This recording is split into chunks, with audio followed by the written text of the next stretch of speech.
It's the sound of a civilized society. Trucks collecting our glass and cardboard and PET bottles so they can all be recycled properly. But not everywhere has the infrastructure or the investment to make the most out of what gets thrown away by us all.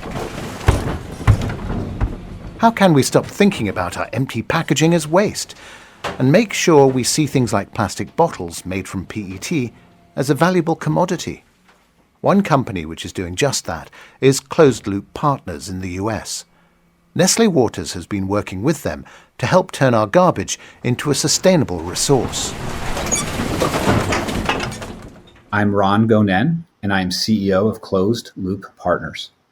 I set up Closed Loop Partners when I'd had the experience of being an entrepreneur for a decade and being in a senior position in government. And I saw all of the value and change that entrepreneurs can create in society, especially if they understand how to work with government. And so decided to take those two experiences that I had and launch an investment firm that would back leading entrepreneurs who are looking to have the most impact and create the most change in society. I'm Bridget Croke. I'm a managing director at Closed Loop Partners. I both like the fact that we're going about solving this challenge in a unique way rather than the kind of traditional advocacy ways, but we're really making the economic and business case for why the circular economy makes sense. And I do believe that it makes both logical and economic sense, and also can have a strong environmental impact as it optimizes the use of our resources. It's kind of an easy thing for everyone to get behind. Unlike a lot of other, I think, more daunting issues, the circular economy is highly achievable in a pretty short period of time. We'll come back to the circular economy in a few minutes, but first, Bridget Croke told me how much people in the US understand the need for recycling. Recycling has been a part of our culture for many years in the US. People feel generally a responsibility to recycle, but I don't think that means it's easy. There are a lot of types of plastics, for example, and only about 9 or 10% of the world's plastics are currently recycled. So clearly we have a long way to go. Some plastics, like PET bottles, are fairly easy to get through a recycling system and are valuable in the commodity markets. Others, things like juice pouches that have multiple materials embedded into them, are much harder to sort and don't have great markets. And then we also kind of deal with the fact that in some parts of the US, we have really good, consistent recycling infrastructure and clear instructions on what to do. And then in other parts of the country, people have almost no access. So it's very inconsistent. I think we need to ensure that everyone both has consistent infrastructure and that the packaging that's put out in the world can be recycled for value. So we aren't putting unreasonable expectations on the consumer to do things that are a burden beyond what they should be kind of familiar with in terms of what is and isn't recyclable. Ron, how much do you see companies either grasping innovation, like Nestlé, to help encourage recycling, or companies that are entrenched in their ways and not responding to change? I think we have both in the United States. I think we have some companies that are very supportive, very innovative when it comes to recycling and sustainability. And I think they do that because they actually see a significant business benefit for them in terms of either reducing cost or reducing risk, or it's something their customer wants or their employees want. And then we also have companies in the United States that stand in the way of progress. And those companies that are standing in the way of progress, notably recycling, it's not because they have some personal objection to recycling. They do it because the legacy system that they're operating under makes them a lot of money and they don't want to change. And that's where I think federal systems and protocols are really critical, because we have to make sure that the laws are structured in such a way that benefit the taxpayer and the citizen and reward the companies that are most progressive. And I think because we haven't had that in a significant way in the United States, except for in some localities, we've really taken a voluntary approach to working with companies. So we have 13 plus companies that are investors and closed loop partners, and that's all voluntary because they see the business benefit. But there's definitely plenty of headwinds that are holding back some other companies. And so that's definitely increasing. The amount that companies are thinking about this is accelerating for a whole host of reasons. But that policy piece definitely could act as an accelerant. What's meant by the circular economy? The circular economy focuses on ensuring that materials are consistently and eternally reused for manufacturing, and if not, are put back into the earth for beneficial use. The best way to understand the value of the circular economy is to maybe first understand the cost of the linear economy, which is what we've operated under since the 1950s, which is a system in which, in order to manufacture something, you first need to extract a natural resource, oil for plastic, ore for metal, trees and lumber for paper. And doing that costs money. Someone has to pay for that extraction. You then use it once, and then it gets disposed of in a landfill or thrown into an ocean. And that also costs money. It costs money to put something in a landfill. Then that happens billions and billions and billions of times a year. And that type of system works on the financial benefit of the extractive industry, so the oil and gas industries, the mining industries, so on and so forth. Every time you want to manufacture something, they get a fee for extracting a natural resource. And the landfill industry is also a financial beneficiary. As soon as you're done using that item one time, you pay them to stick it in their landfill. And so the goal of the circular economy is to eliminate that cost of extraction and that cost of disposal. And that's going to be to the financial benefit and to the health benefit of consumers, taxpayers, local municipalities, and consumer goods companies. So, Bridget, what are closed-loop partners doing to encourage these changes? We're investing in kind of a whole host of technologies, from smart, refillable packaging systems. How do we keep the packages that exist in circulation and use them in the most efficient way? We're investing in new material science. In some cases, we need new materials to solve some of the challenges. In some cases, we need better infrastructure to be able to recirculate the material that exists today. So ultimately, through kind of a whole host of investments that we're making across the whole system, we're working to design waste out of the world entirely to make everything work in a more economically viable way without having the environmental impacts that we have today. Ron, you effectively ran New York's recycling for a number of years. It's a very wealthy city, a huge amount of consumption, a huge amount of waste. What are the lessons you took from working with the city? If you provide people convenient infrastructure, they will participate. Number one. Number two is, if you explain to people the economic and health value of why you're asking them to do what you're asking them to do, they will do it. The great thing about recycling when it comes to municipalities is it's always going to save you money relative to throwing it in the garbage. The question is, how do you get the capital to build that proper infrastructure? That's really what the impetus for Closed Loop Partners was in our very first fund, our Closed Loop Infrastructure Fund, where we pulled together multiple large corporate entities and brands to pool their capital to invest via below market rate loans to municipalities and recycling companies to be able to help advance that recycling infrastructure faster, because the economics do make sense, the payback makes sense, but that initial capital expenditure can be very challenging for municipalities and some recycling companies. So if we can help reduce that burden so that they can ultimately have the better choice, the payback is clear.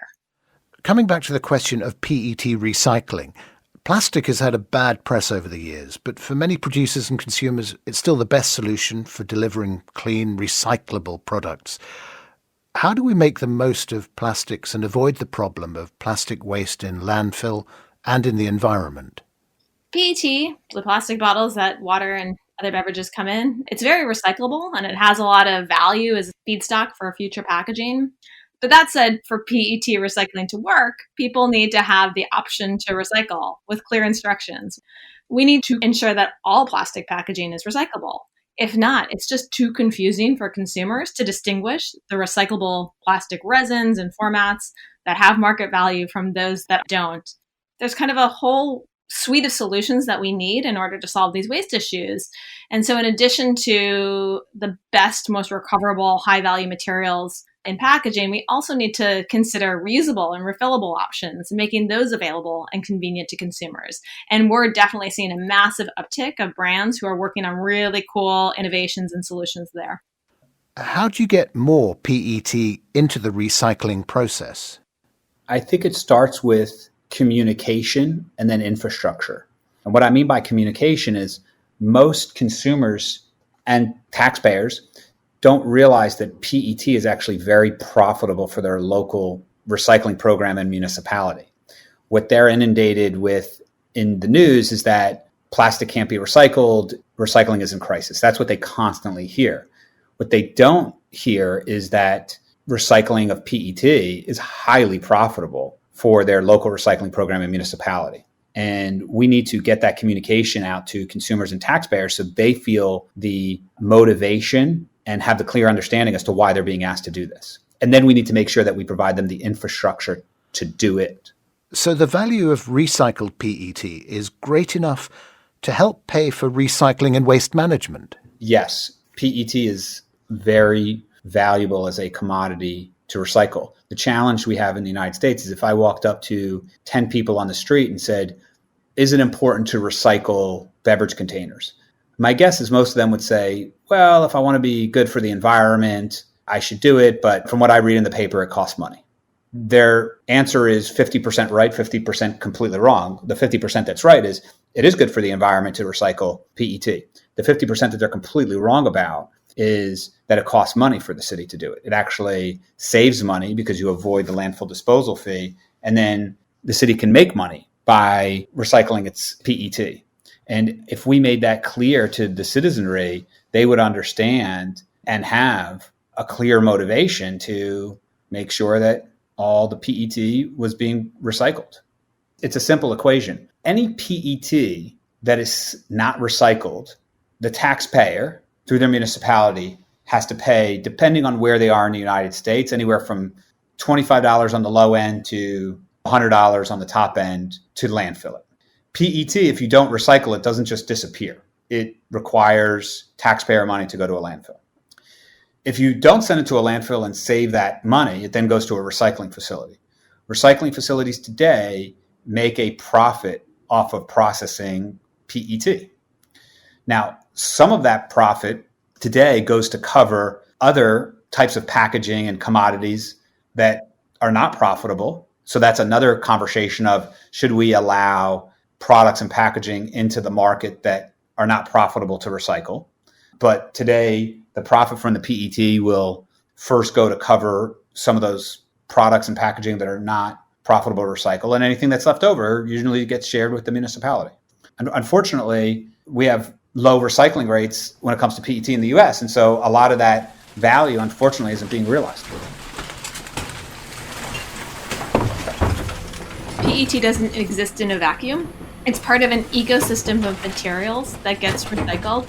So we do need all materials that have the potential to go into a recycling system. We need them to be technically and economically effective to recycle. And if there are a lot of materials that look the same or are different plastics, but the consumer just thinks plastic, they don't differentiate between, is it PET, is it HDPE, is it LDPE? We can't expect people to know that.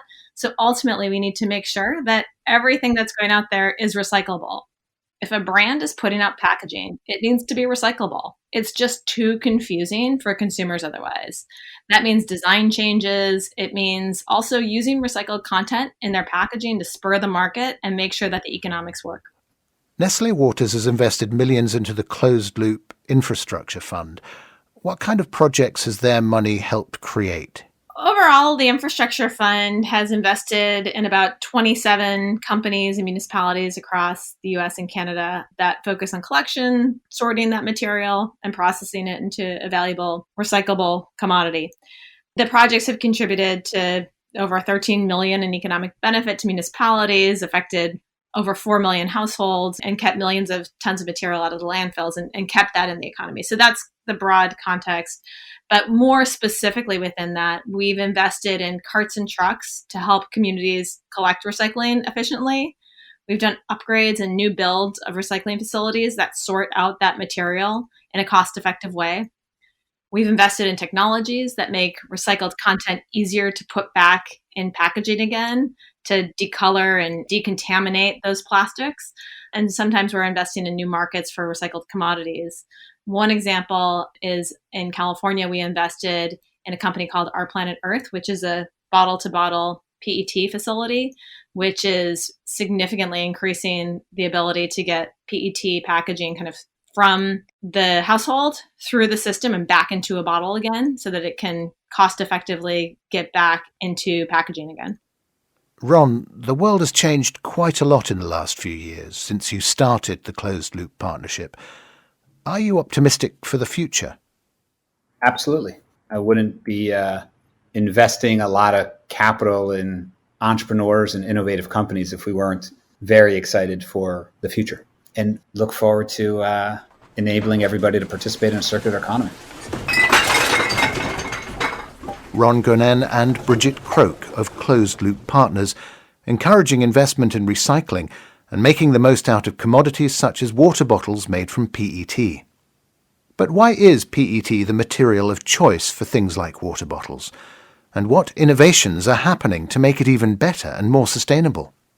In the next part of my journey for Nestlé's Together for Circularity podcast, I'll be hearing from Nestlé research scientists who are finding new ways to improve PET to make it more sustainable. And I'll hear how plastic water bottles can now be made from sustainably managed biomass, including food waste.